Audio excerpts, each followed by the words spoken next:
Let's do it. You better have some good Jake LaRavia takes here later on. Woo! In this pod. Let's go.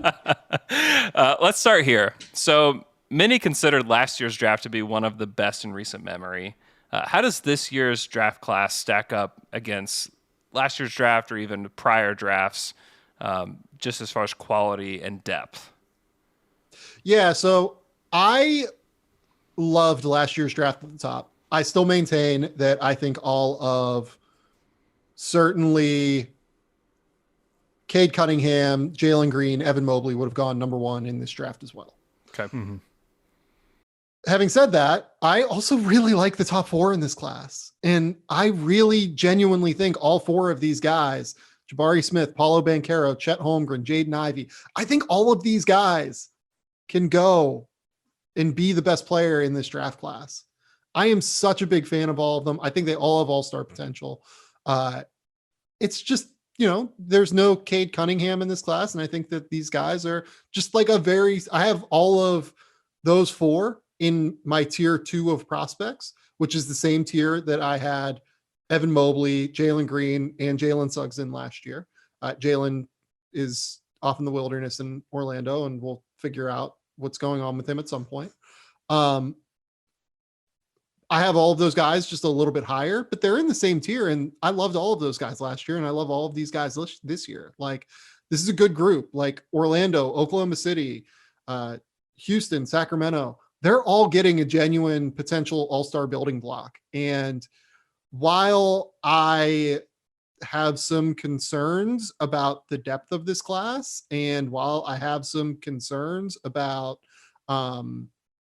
there might not be like a true number one option on a conference finalist team in this class, it's still a great draft. And there's still a phenomenal opportunity for these teams at the top to go out and get a great, great player. So let's start at the top. Ever since the Combine, the scuttlebutt around the Magic has been that while their front office has a history of taking prospects like Chet, they will ultimately select Jabari Smith of Auburn come draft night.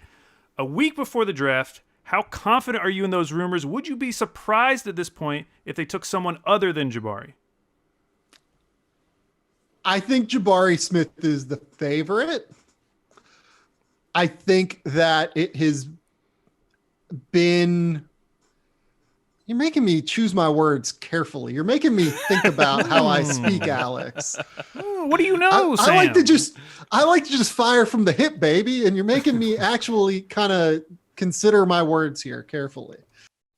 I would not be completely stunned if it's someone other than Jabari. I think that, Chet Holmgren fits a number of archetypes that this Orlando front office has looked for in the past. And I would not be surprised by any stretch. I think Jabari is a little bit better of a fit for their core moving forward. But if they think Chet Holmgren is the best player in this class, you just take the guy and you make it work around him. So look, I would say I am less certain that it is Jabari Smith than maybe some of the other media reports out there, while also acknowledging that I think Jabari is the favorite, and it would not I think he absolutely, is a very credible number one overall pick. Mm-hmm. How's that for an answer? Good. Some carefully chosen words, but I think people get the idea. Houston has the third pick, and the expectations have been that Houston will take whoever falls out of Chet, Jabari, or Paulo. In a world where Houston has landed the number one pick, how would you have ranked those top three prospects for the Rockets? Ooh, I like this one. I like this one a lot. I would take... That's a gross question. Does that mean good? I think I would take... Yeah, it's a great question. I would say... I like all three of these guys so much. That's what makes this so hard for me. And they're also different, which is really fun. And I know there's that. And I know that Rockets fans are going to be fucking furious at me, regardless of what my answer is here.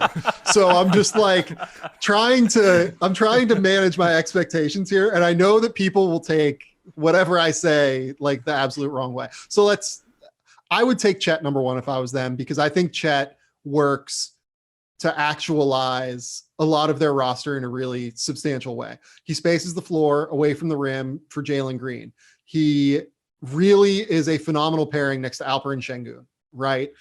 He, I think, would actually give Alperen Şengün a chance to actualize himself in the offensive skills that we think Şengün has, while also covering for his substantial liability defensively. Chet Holmgren, I can't emphasize this enough. Chet Holmgren has the best defensive anticipation of any prospect I've ever evaluated.